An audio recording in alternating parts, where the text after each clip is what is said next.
just explain to everyone how I came to discover you, and that was I just finished reading a book about why it was called Why Love Matters: How Affection Shapes a Baby's Brain, which I'm sure you've heard of. And I thought, I wonder if Sue has done a video on YouTube, and then there was one, and then yours came up, which was called The Toxicity of Childhood Loneliness, which I thought, that sounds amazing. And then I watched it, and something in me, when I heard you speak, I just immediately wanted to have a look at your work and your website, and then I looked at the causal theory, and that's when I just went, bingo, I found someone that really sees the big picture of what's happening in the world with children and how they're being parented, and that it's not just about children being, violently abused, because most people understand that they do turn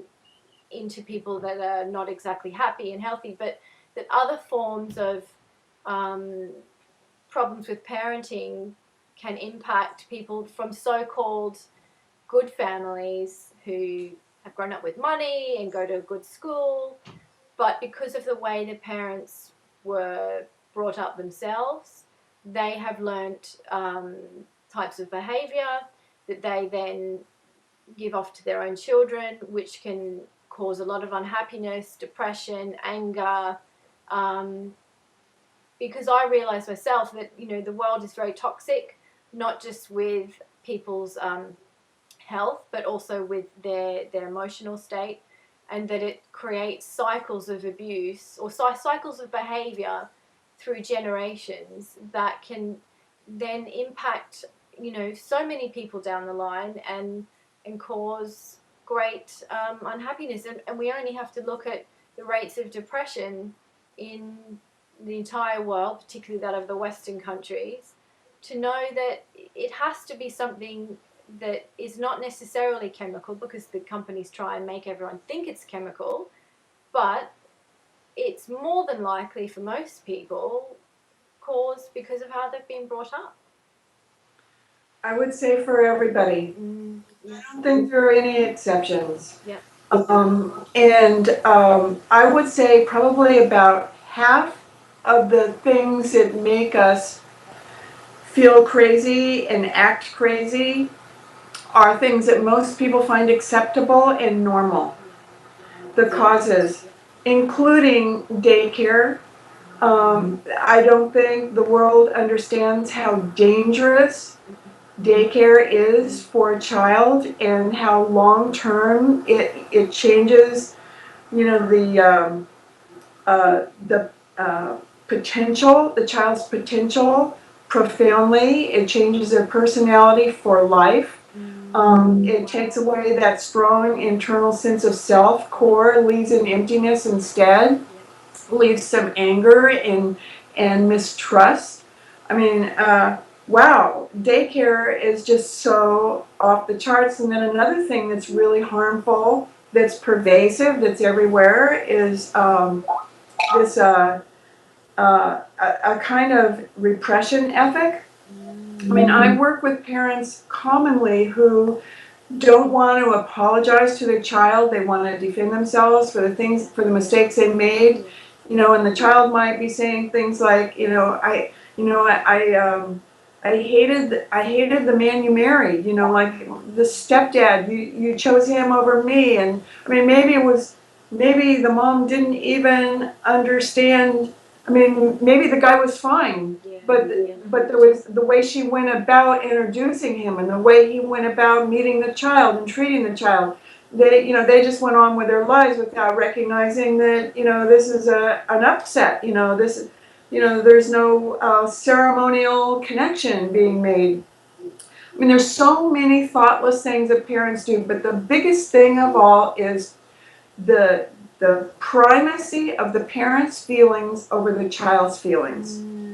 So often it's very hard to do healing work because the parent gets defensive, or the parent's more important than the child, or the parent's got an agenda what the child should think and feel and believe, and the child almost becomes an object. I'm on a roll here. I just want to say, to me, it looks like what I call the tulip theory.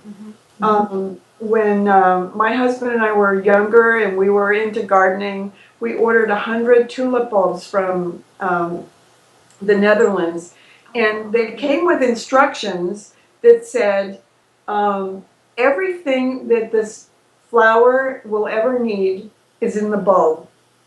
You don't have to water it. You don't have to even put it underground. You don't have to do anything to take care of it. You can stick it on a shelf and it will still grow. And I thought, wow, that's the theory I was raised with. It never crossed my mind. I mean, I was housed, I was brought up, I was used as a laborer, but it never crossed my mind that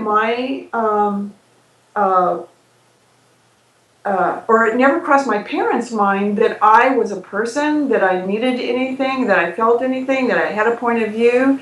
And so when somebody like the Menendez brothers, do you remember that case? Yes. Yeah. They were the two sons that killed both of their parents. They were very wealthy. Yes. Background. Yeah. And I mean, to me, it was the abuse that they underwent was so astounding and totally explained their behavior completely. And when someone's abused that badly, they're going to do damage to somebody else. They're going to scapegoat somebody else if they don't give it back to their perpetrators. That's almost the key. You gotta, when you have an issue with someone, you gotta give your issue back, or you're going to carry it out to the world. And it was almost refreshing to me that they, took a stand with their parents. But of course, the jury could not understand, and did not believe that they were treated that bad. Are you kidding me? And people end up with kids that grow up and go on rampages with rifles, and everybody says, "I feel so bad for the parents." Are you kidding me? I know.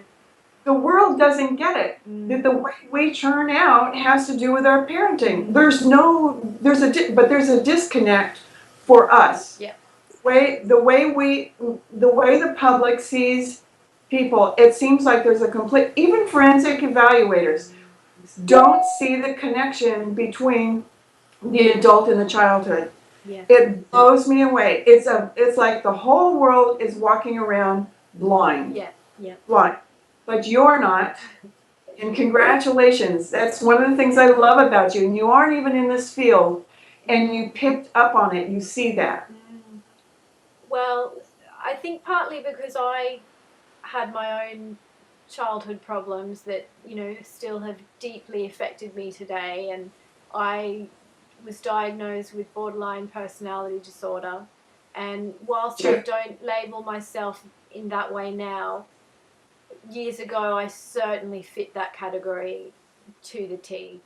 And of course I read about why or how it is sort of formed in someone, and I remember reading all of the symptoms and just, I guess, the history of it all, and I thought, wow, that makes so much sense, because I didn't feel like anyone really cared about me. And I think for borderline people, that's the core message in your mind, is nobody cares, and then you're telling yourself that constantly all the time, and then you attract people that display that behavior or that thought thinking that you've got towards yourself.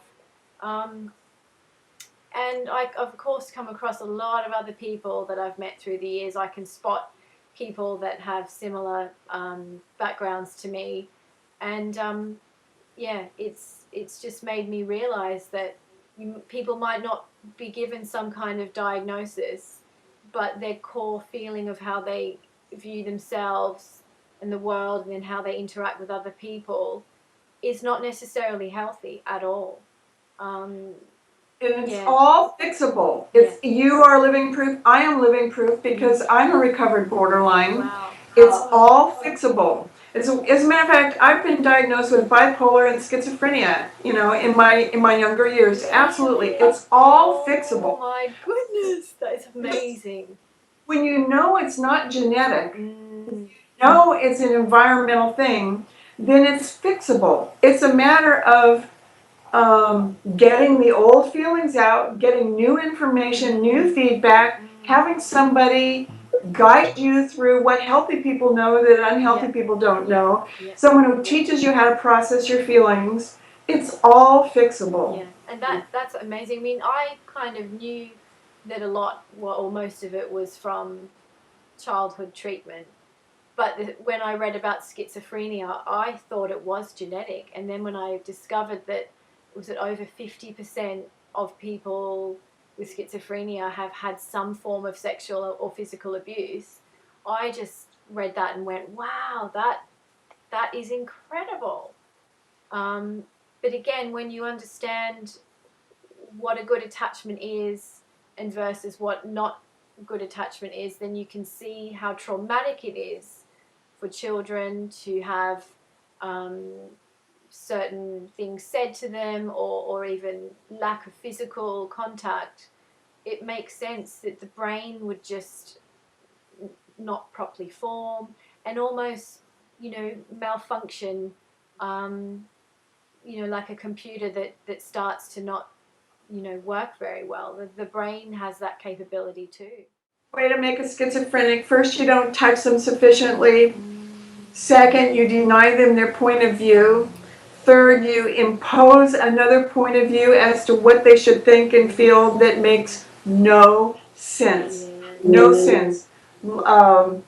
Like teaching them to believe in this heavy-duty religion and then every day go to church while your spouse molests them, or like there's always a mind fuck, that schizophrenic children experience. That's like a set of rules that just doesn't compute, and you can't follow it without short-circuiting. And I think most people would have some experience in their life of maybe their parents weren't like this, but just to give people an idea of how it could affect someone so much if it was done in such an extreme way.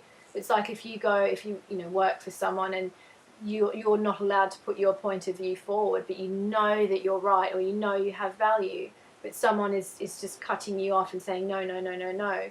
You can imagine how crazy that makes you feel on a basis. Just, it might happen now and again, but if it was happening all day, every day, to me it makes perfect sense why something or many things in your mind would just snap, and it would have to compensate somehow to try and deal with that stress and that feeling. Let me give you an example of one situation. The little boy is sent out to play in a neighborhood where all the children are Italian, and the little boy is Jewish, and his mother tells him not to play with any of those kids because they're all gangsters. So he's sent out to play, and he's not to get dirty either, and he has to stand outside of his house every day and refuse to play with these other kids, which is provocative to them, and for her, all she did was say, don't play with those kids. She didn't even think it through, but she put her child in a lose-lose situation every day. And this was an instruction that was intrusive. His point of view didn't matter, and he was insufficiently touched early on in life, so she wasn't a cuddly mother. So those factors came together and created a mind warp. It was something he couldn't he couldn't solve it. He got tormented and taunted. I recently read the book that Jeffrey Dahmer's father wrote about him, which I'm sure you've read, and it was a fascinating book, but there were so many things clear to me that weren't really discussed in great detail by the dad. It's a fascinating book, and I suggest a lot of people try and get a copy and read it. But so many things were very wrong with Jeffrey Dahmer. Actually, in my book on the predictor scale, I cover about 8 or 10 biographies, and Jeffrey Dahmer's one of them. And I know more about Jeffrey Dahmer probably than any other single person in the world. Yeah, wow. I know that he wasn't touched as an infant, Well, and his father didn't acknowledge that. mm, He had 4 memories. This comes from his interview with Dr. Judith Becker. yep. He had 4 memories from very early childhood, and they were the only memories that he had. One was that his mother taught him to impale butterflies. His father took him fishing and taught him to gut fish. He had a hernia operation when he was about 3 or 4 years old, and no one took him in, and no one met him when he came to. He believed that he was being castrated, so he thought when he came out of it that he'd been castrated. And the fourth one was that his mother allowed him to put his ear to her belly when she was pregnant with his baby brother. So all of those are inner experiences, plus he's never been touched, so he developed a hunger for touch. And he never, ever killed anyone out of violence. No. He always, or out of a desire for dominance, Yeah. he always killed to keep them so they would stay with him so he could continue to hold them. It's quite sad, isn't it? You know, what happened to him, because there's just so many things that seem obviously out of his control. And it was interesting to read in your book that all the people involved in the case, that they evaluated him and they all had different diagnoses of him, which was just shocking to know that it wasn't all the same. Everyone had a different, thinking of why he did what he did. Because there's been no standard to assess people. There's no obvious standard on, you have to consider the attachment, you have to consider what kind of discipline, you have to consider the interaction, you have to consider whether or not the child has a voice. I mean, all these different standards that are critical in assessing the formation of a personality are not held by forensic evaluators. The whole field of psychology hardly seems to understand these standards. And that's It's really wild. scary. Yeah, it's really scary to me, but then it also makes perfect sense because we look at all the other industries out there, with pharmaceutical, we know how much of a mess that is and how much misinformation there is in the world in regards to what is real health. So to me, and because obviously there's a lot of money to be made in having a mental disorder and being told you've got this, you need to take that. So it makes sense that they want us to believe that we're born with these things wrong with our brains rather than they're caused by how we're being brought up. And then, with the whole daycare thing, that, is shocking but makes perfect sense. And then we also look at how the media perceives everything and that they don't really want to support that mothers should stay home because that is against the feminism movement. Yes. Yeah.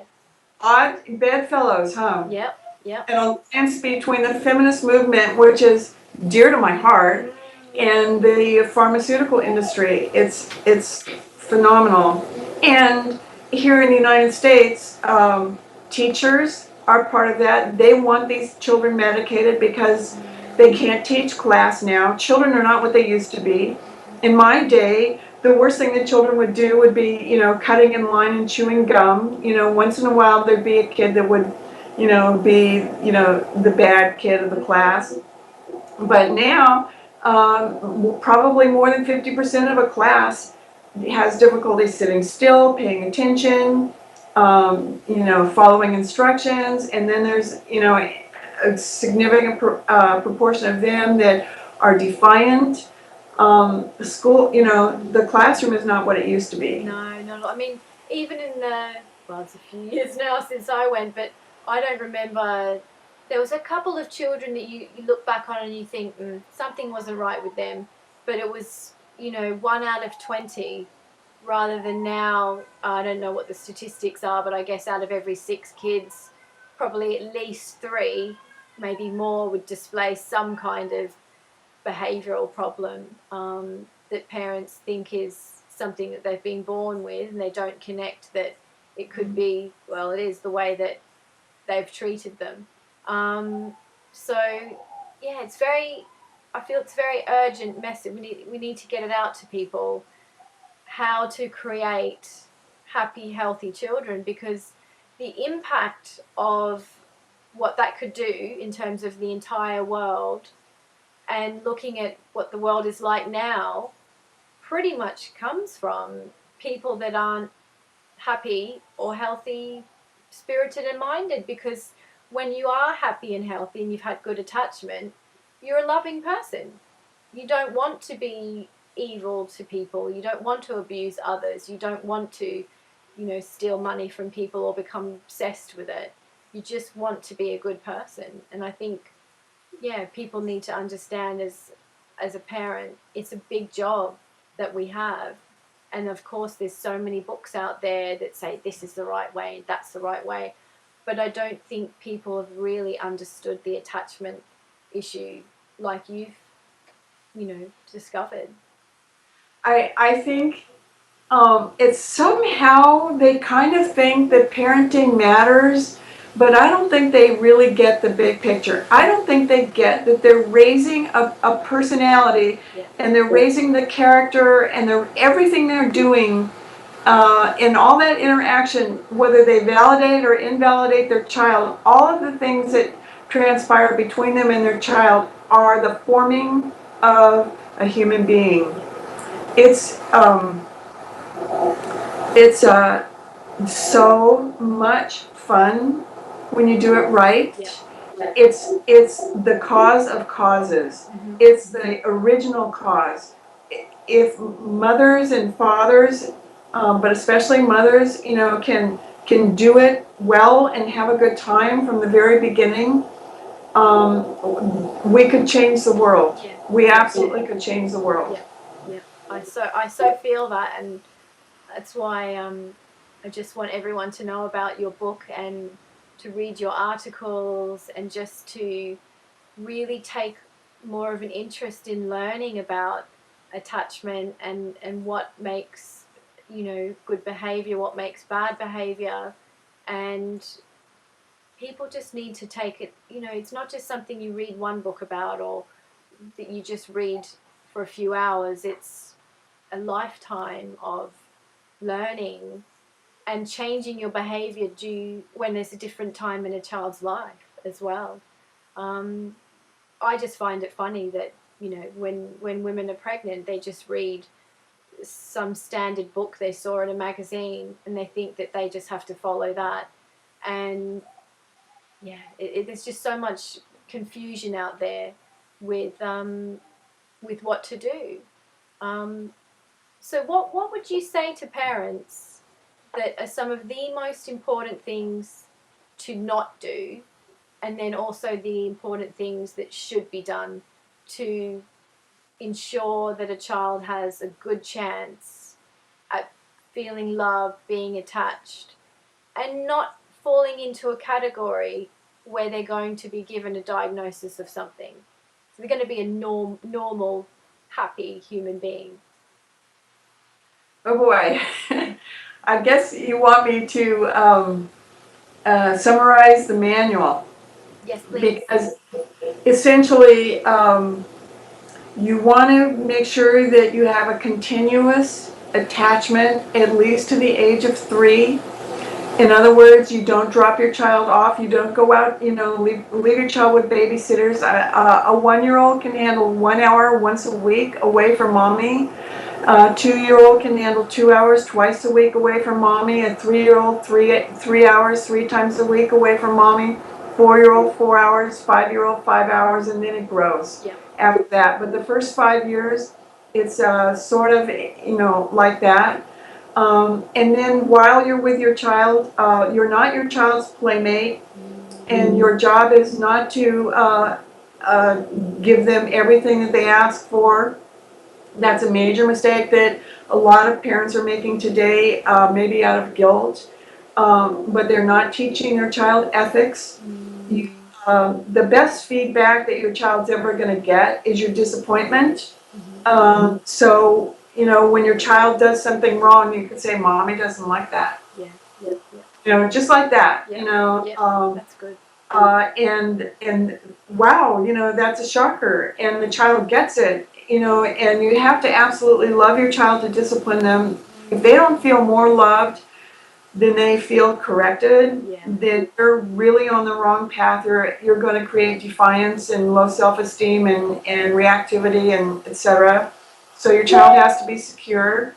But if they become so secure that they think the world owes them everything, Yeah. that's a bad path, and you could be on that by the age of 2, or you've got a narcissistic personality already because you never said, "That's not nice." Yeah. Don't pinch the dog. Don't pinch your baby brother. And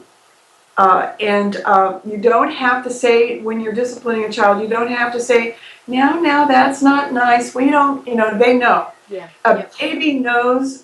A baby knows what is mean and violent, and like there's research already that 9-month-olds and 1-year-olds can tell when someone takes somebody else's property that it's even the wrong thing to do, or and there's some cute little studies of puppets, and the babies real give away that who's the good puppet, who's the bad puppet. They know.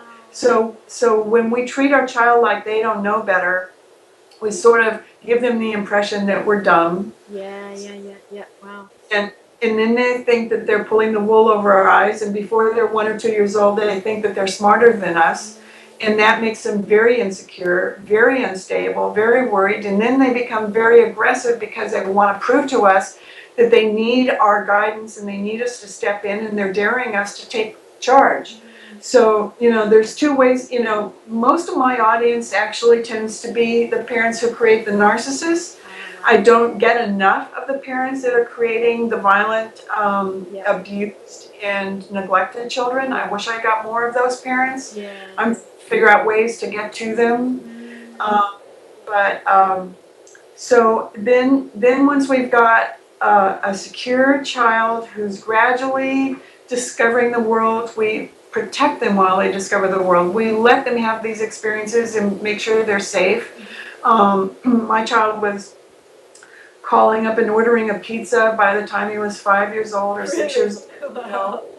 And it was around 6, we went to a restaurant where he sat in this booth over there and we sat over here, and we kind of slipped a note to the waitress, please don't let on that that we're his parents. Oh, wow. And then we gave him a $20 bill, and so he got to go through the whole thing of ordering, and we made sure that he left a big tip. We told him you always want to leave a tip that's anyway. So we facilitated lots of adventures. Yeah. So it was safe for him, but he got to try his wings on all sorts of things, and then we would talk about it. Later on, or if he watched a movie or a kid's cartoon or whatever, we would talk about it. We always got him to think, to philosophize, to and we wanted to know his point of view, and then we would share with him our point of view. And I mean, one time he came home from school. He was about 5 or 6 years old. It was kindergarten, his first year, I think. And he said some people had called him names, and he was kind of weepy. And so my husband and I were sitting there on the patio with him, and my husband called me a name, and then I called my husband a name, and then he called me a name again, and I called him a name again, and then we slipped in and we called Scott a name, and then Scott started calling his dad a name, and so we had fun. And it never bothered my son ever again to be called names. Wow. But when it's all done, we said, by the way, we don't call people names. It doesn't hurt us. Nobody can define you.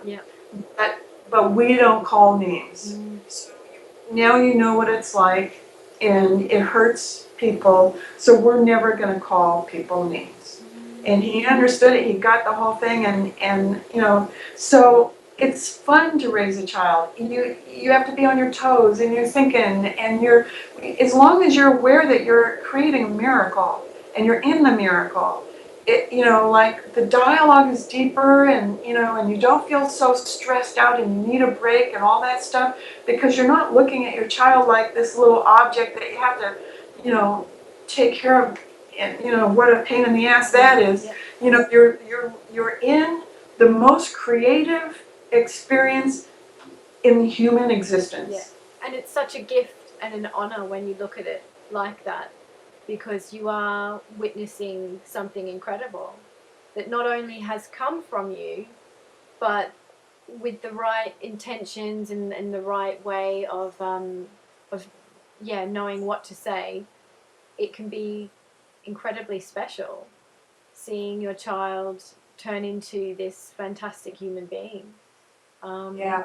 And yeah, we'll maybe chat about your son for a minute, because he's pretty special guy, not only off camera, so to speak, but he's an Emmy award winning actor on actually one of my favourite shows, The Bold and the Beautiful, which I used to watch every day in Australia. I don't now, because I don't think we get it on regular channels here. You have to pay for it.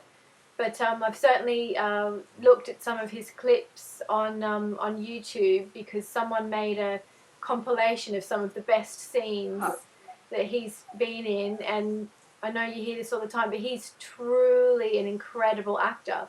And I find it's so strange to me, because I think, well, if he hasn't really seen much pain, in terms of he doesn't necessarily know what it's like to be, you know, really sad, really depressed, you know, treated badly, it's more amazing, if that makes sense, that he's such a good actor. You are so smart. You are so smart. Actually, when he was around 16, 17, that was a crisis that he went through, because he didn't have those kind of experiences to draw from. And so he had to, he lost, one of his dog died, so that helped a lot. He was able to draw from that.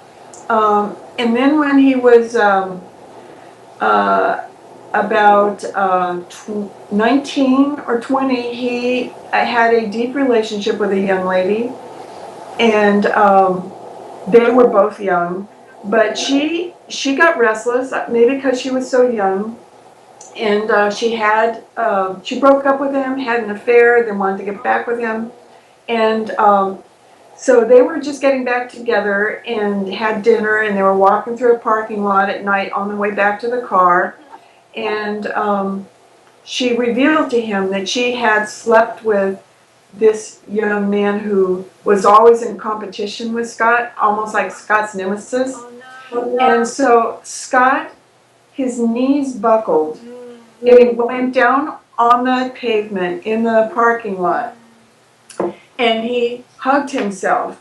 And she said, get up, people can see you. And he said, no, I have to feel this. Wow. I have to see what this is like. And he you know, embraced the total emotion of the feeling of betrayal, and you know, and what all the other feelings were.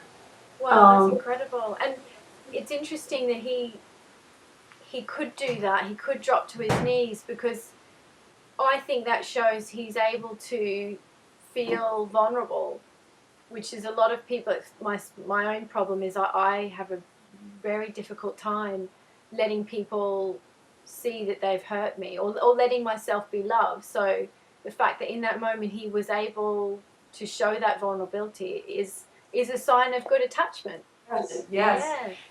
Two signs of mental health that all of us can work toward. One is vulnerability, and I just forgot the other one. That's all right. It's like ethics. That's it. Yeah. Yep. Ethics are another major sign of mental health. But then, on the other hand, this is so much fun for me. I'm loving this. This is going to be a problem, because I'm just going to have to ignore the phone or answer it and make him go away. What Do you should want I to do? take it? Because I can cut the video off so we can, yeah. Call from toll-free. I'm just hanging up on him. Okay. I get these telemarketers lately. Oh, no. They're multiplying, especially We get them too. They're so annoying. I usually can tell when they ring because they sound like they're from a call center. So now I don't even say hello. I just pick it up and then hang up straight. Yeah, this was an 800 number. That's why I hung up. Okay, so I want to tell you about my son and bullies. Yes. When he was around sixth grade, there was a group of boys who were standing in a circle and they were throwing stones at a frog. And so my son walked into the middle of the circle, picked up the frog, walked through the other end of the circle, and put the frog through the chain link fence.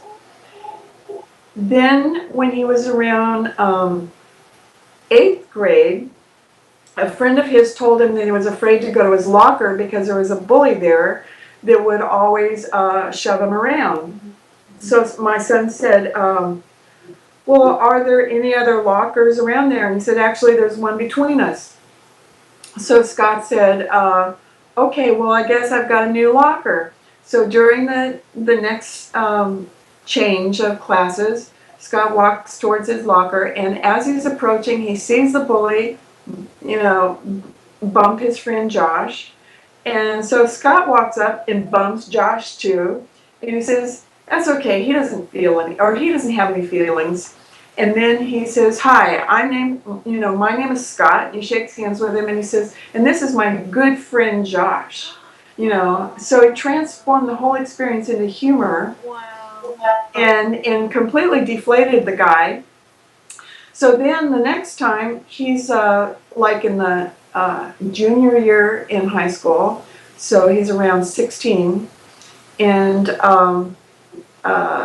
he's got this job at Magic Mountain, which is a roller coaster park near where we live, and he's selling raffle tickets to this Rolls Royce, or super beautiful car, and it's got this gold velvet rope all the way around it, and they're not supposed to let anybody get inside. And he's with somebody who's a senior, and these two gangster guys come up, and they get under the red velvet rope, and they start pressing their face against the glass and putting their hands all over it. And the senior says to my son, who's a junior, he says, oh my God, what are we going to do? How are we going to stop them? What should we do? And Scott pulls out his car keys, and he says, yo! And he throws the keys to this guy, to one of them, and he catches the keys, and he says, take it for a test drive. And he looks at the keys and sees that it's a Ford, and it's not, and so the guy laughs and throws the keys back, and then they leave. Yep. So the fourth story is Scott was in a bathroom late at night in a service station, and he starts to leave, and this big burly guy shoves him back into the bathroom, puts a gun to his neck. A gun. And, Oh my God. yeah. And he says, give me your wallet. Wow. And Scott's like, this far away from him, and he says, I can't give you my wallet, I'll give you my money, but I can't tell you what a pain in the ass it is to change all my ID. And so the guy takes the gun, shoves him up, slaps him upside the head with the gun, and he says, I don't want your goddamn wallet, I just want your money. Yeah. And so Scott takes his wallet out, takes his money out, hands it to him, and then he shoves him back, and then he leaves. So about a year later, his friend who's running a restaurant gets held up. He gets a gun to his temple. And they're talking about the experience, and my son says, so, do you ever have the feeling that it's still there? Can you ever still feel the gun? He said, that's a body memory. You have a body memory. I have a body memory. You have a body memory. It's so cool. Isn't that amazing how the body remembers? Yeah. So, all of this is to say that when you're a really healthy person, and you see everybody soul to soul, each one of those times my son understood that all the other people involved were people. Yeah. And in And pain. he treated them like people. Yeah. And he modeled for them. Yeah. And they accepted it. Yeah, that's quite powerful, isn't it? Wow. That's sort of what I do You know, not too long ago, I was running a group, and there was this domestic violence couple, and she was very provocative, and he's this huge guy, you know, and so she says some provocative things to him, and he stands up, and I stood up between them, and I said, "You shut up and you sit down." Good. And they did, you know, Yeah. they just did, Yeah. you know, and I didn't even think twice about it. But they saw the justice in my choice, that I didn't just, you know, discipline one of them, I disciplined them both, and Yeah. so they, you know, they're cooperative.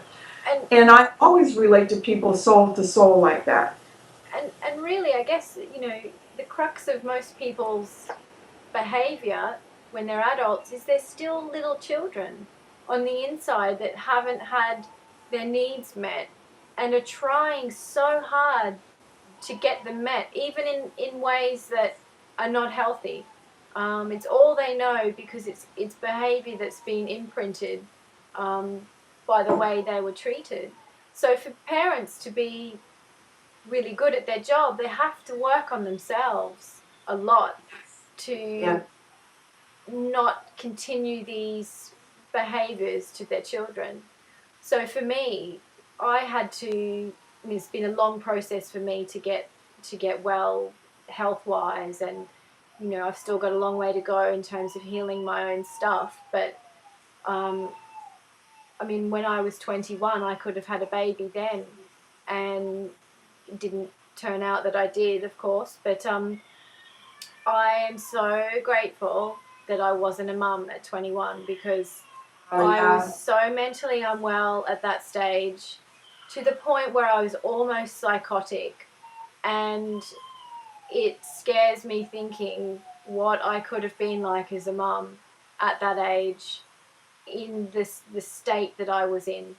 I would have been a terrible mother because I just did not know how to handle myself.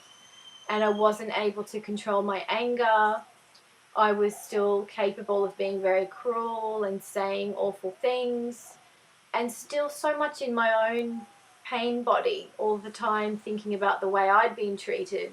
And I had a real chip on my shoulder about it, and I wanted to blame everyone around me and not take any responsibility for the fact that I could change it, and it was going to come from me, with a bit of help though from certain areas, but that no one was going to come and, you know, press a button and it was all going to go away. I had to see what needed to be changed, to understand why it had occurred, and to think very seriously about the steps I needed to take to become a healthier person. Because one of my biggest fears when I was young was having a child. It really scared the living heck out of me. I just never thought I'd be a mum, or I just thought that I wouldn't be a very good one. Did you have a coach to come out of it? Anybody guiding you or? Well, Lola's godmother is a psychotherapist, and I met Lorena in 2007, and she was the one that introduced me to a doctor who is a specialist in mitochondrial medicine. So I haven't really had much therapy. It's just sit and talk to Lorena a lot about it, but I think I was able to control the way my mind reacted because of these supplements that I took, because they basically made the mitochondria, so the energy in the cells, very healthy and very strong. And I believe that it's brought a lot of more balance to the way I react. Don't get me wrong, I'm not perfect all the time. I can still get in pretty bad moods, but I definitely don't snap like I used to. I'm a lot more calmer. People that have met me in the last sort of 5 years, who don't know my past, when I tell them, they're quite surprised because they hear how bad I was and that I am so calm now, and they just say, "Oh, I can't imagine you ever being like that." Um, so I think these supplements were able to, I don't know, perhaps repair some of the damage that the stress, um, you know, gave to my body and my brain. I've still got a long way to go though in terms of relating to other people. But that's where your book comes in handy. Very handy. You're doing a great job.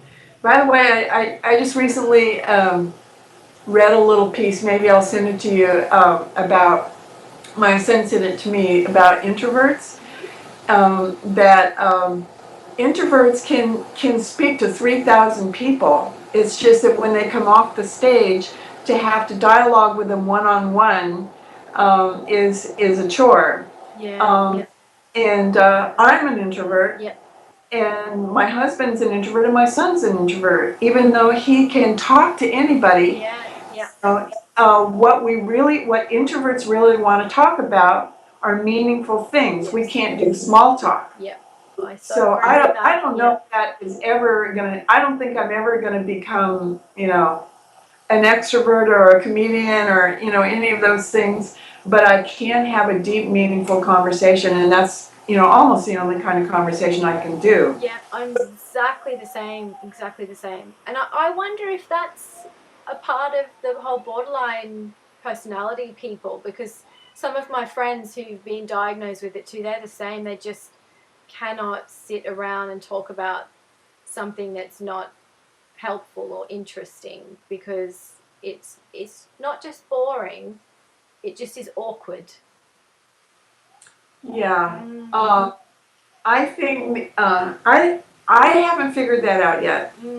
Maybe it's just how we are. I mean, If my son's an introvert, but he's very social, he's capable of doing all the social moves. That makes it difficult for me to hypothesize about it being anything to do with pathology. So I just think at some point in our childhoods, there's some choices that we make that aren't pathological, like whether we're going to be gay or straight, be an introvert or an extrovert. They have nothing to do with pathology. It's just moments in our life that are critical, moments that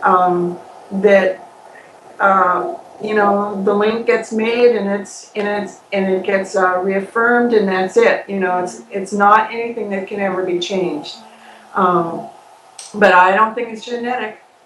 No, after reading your material and even Dr. Oliver James too, I don't really think genetics play a big part in much, really, at all.